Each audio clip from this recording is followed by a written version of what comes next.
Hola, ¿qué tal? En este vídeo vamos a ver cómo podemos imprimir nuestro calendario de Google. Lo primero que te tengo que decir es que si deseas imprimir tu calendario de Google, la mejor manera de hacerlo es utilizando un PC en lugar de tu teléfono móvil. Es posible hacerlo desde el teléfono, pero es algo más engorroso.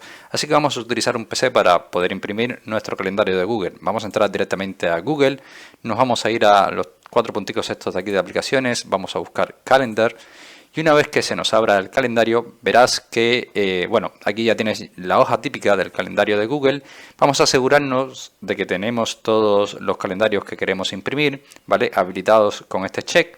Y una vez que los tengamos todos habilitados, también tenemos que cerciorarnos de que tengamos la pestaña de mes, ¿vale? Esta que tenemos aquí. Si lo tenemos en año, no nos aparecerá la opción de imprimir cuando nosotros demos sobre la rueda de engranaje, debido a que es un calendario bastante amplio y solamente muestra los días. Entonces, de momento, solo podemos, creo que, imprimir los meses, las semanas, incluso los días, ¿vale? Pero no el año actual, ¿vale? Entonces, lo que vamos a hacer es asegurarnos de que tenemos el mes y vamos ahora sí dar en la rueda de engranaje.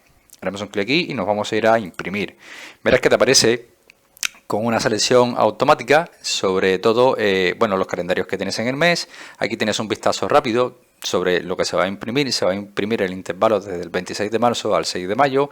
Vamos a ver bueno, la vista automática que nos aparece aquí, el tamaño de la fuente normal, la orientación lo puedes modificar tanto si la quieres horizontal como vertical, y nada, un poco más de las configuraciones predeterminadas de las opciones de impresión. Así que nada, si estás listo para imprimir, solamente tienes que hacer un clic sobre imprimir, y esto sería todo lo que tienes que hacer para imprimir un calendario o tu calendario de Google. Así que nada, espero que este vídeo te haya gustado, te haya ayudado, y si es así, como siempre te digo, te invito a que me dejes tu like, suscríbete a nuestro canal y por supuesto nos vemos en un siguiente vídeo.